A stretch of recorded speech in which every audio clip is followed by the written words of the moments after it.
Sir ఉత్తరాదిలో Waqf wars, I love Muhammad. Waqf bill ఇదంతా వచ్చింది, దాన్ని సుప్రీంకోర్టులో 1-2 సార్లు వాళ్ళు సుదీర్ఘంగా విచారించారు. మీరు చెప్పేది చెప్పండి అని దాన్ని క్లోజ్ చేసి తీర్పు రిజర్వ్ చేశారు. కానీ ఆ సమయంలో వాళ్ళు కీలకమైన 2 అంశాల మీద 4 అంశాలు అందులో 2గా తీస్తే స్టే ఇచ్చారు. వీటిని మటుకు మీరు అమలు చేయకండి. ఎందుకు అంటే ఒక ఆస్తి దాని స్వభావాన్ని స్వరూపాన్ని నిర్ణయించకుండా తొందర పడకూడదు అన్నది సుప్రీంకోర్టు ఇచ్చిన స్టేలో ముఖ్యమైన అంశం.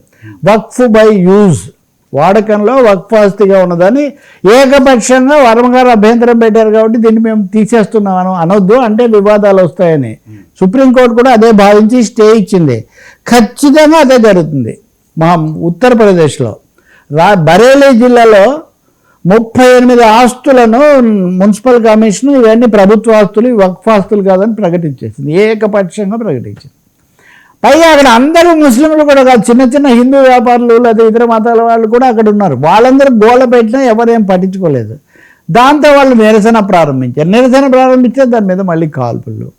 దీంతో అంతేకాకుండా ఈ పండగలు, విశ్వాసాలు వీటి ప్రకారం ఐ లవ్ మహమ్మద్ అని ఒక ఉద్యమం అక్కడ బయలుదేరింది. ఐ లవ్ మహమ్మద్ అని ముస్లింలందరూ ఈ వక్ఫ్ను కాపాడుకోవటము తమ ఇవి చెప్పడానికి బయలుదేరితే సమాజ్వాదీ పార్టీ వాళ్లకు మద్దతుగా నిలబడింది. ముస్లింలు చాలా ఎక్కువ ఉంటారు కదా ఉత్తరప్రదేశ్లో, మిగతా మతాల్లాగా దాన్ని కూడా చేసేసరికి దాన్ని ఒక నేరంగా తీసుకొని ఒక ఆయన ప్రకటించాడు. ఎవరు ముఖ్యమంత్రి యూపీ యోగి ఆదిత్యనాథ్ గారు ఏమన్నారంటే, మీరు ఏమనుకుంటున్నారో ఇక్కడ మా ప్రభుత్వం ఉంది, మీ ఆటలు సాగవు అని ఒక హెచ్చరిక చేశాడు. సో ఈ విషయం నిన్న రెఫరెన్స్ నేను ఆర్ఎస్ఎస్ అధినేతది కూడా తర్వాత ఇస్తాను నేను.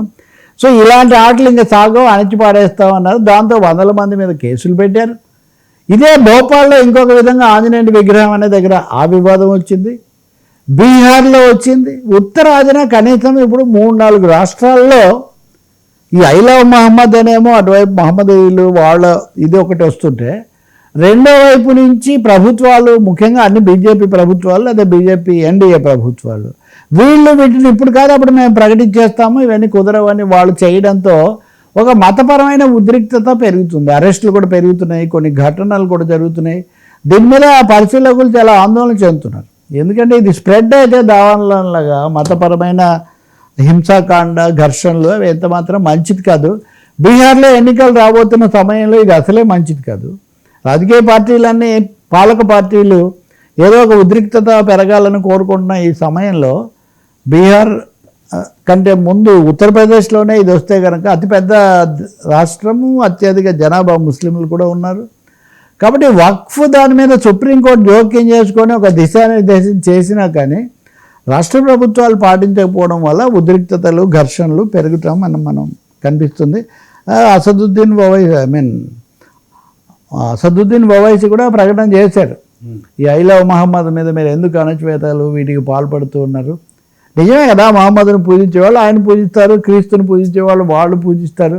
ఇప్పుడు కొంతమందికి అనొచ్చు ఏంటిది ఐ లవ్ మహమ్మద్ అని, ఎవరిది వాళ్ళకే కదా, దానికి కులబద్దలు ఏమున్నాయి, ఒక విధంగానే ఉండాలి అని. మాకేదో ముప్పు వచ్చింది అన్నప్పుడు వాళ్ళ దేవుని వాళ్ళు తలుచుకుంటున్నారు.